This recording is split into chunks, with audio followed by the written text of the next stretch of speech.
High all evening పూట అలా సరదాగా వాకింగ్ చేసుకోబోతూ ఉంటే సోర్డో పిజ్జా అనేసి కొత్తగా ఓపెన్ చేశారనమాట. ఇన్ని రోజులు నేను మంచి సోర్డో పిజ్జా కోసం చాలా వెతుకుతూ ఉన్నాను.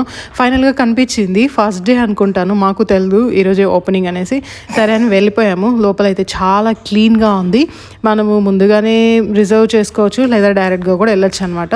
ఫ్రెష్గా ఉండింది. అంటే ఫస్ట్ డే కదా, ఫస్ట్ డే కాబట్టి చాలా ఫ్రెష్గా ఉండిందో, ఎప్పుడు ఇలా ఉంటుందో తెలియదు. నెక్స్ట్ టైం వెళ్తే తిని మళ్ళీ మీకు షేర్ చేస్తాను. లోపల అంబియన్స్ అయితే చాలా బాగున్నాయి. ఐటమ్స్ కూడా చాలా ఉన్నాయి. పిజ్జా లవర్స్కి సోర్డో పిజ్జా కొంచెం హెల్తీ అనమాట. అది అందులో ఏంటంటే ఆప్షన్స్ చాలా ఉన్నాయి మనకి. మేము ఇంత పిజ్జా తీసుకున్నాం కదా, తినగలుగుతామో లేదో అనుకున్నాము. చాలా ఈజీగా తినేసాం అనమాట. చాలా ఫ్రెష్గా ఉన్నింది. అసలు తిన్న ఫీలింగే లేదు. దీని మీద యూస్ చేసిన చీజ్ వచ్చి బ్లూ చీజ్ అంట. చాలా బాగుంది. ఇంకా నేను ఐస్ క్రీమ్ విత్ కుకీ తీసుకున్నాను. ఐస్ క్రీమ్ ఎప్పుడు నేను హ్యాగెండర్స్లో తింటాను, ఫస్ట్ టైం అనమాట. చాలా రోజుల తర్వాత బయట ఇలా తింటున్నాను. ఆర్టిఫిషియల్ ఫ్లేవర్స్ ఏవి లేవన్నారు. వాళ్ళు చెప్పినట్లే చాలా న్యాచురల్గానే ఉంది. తినడానికి కూడా బాగా లైట్గా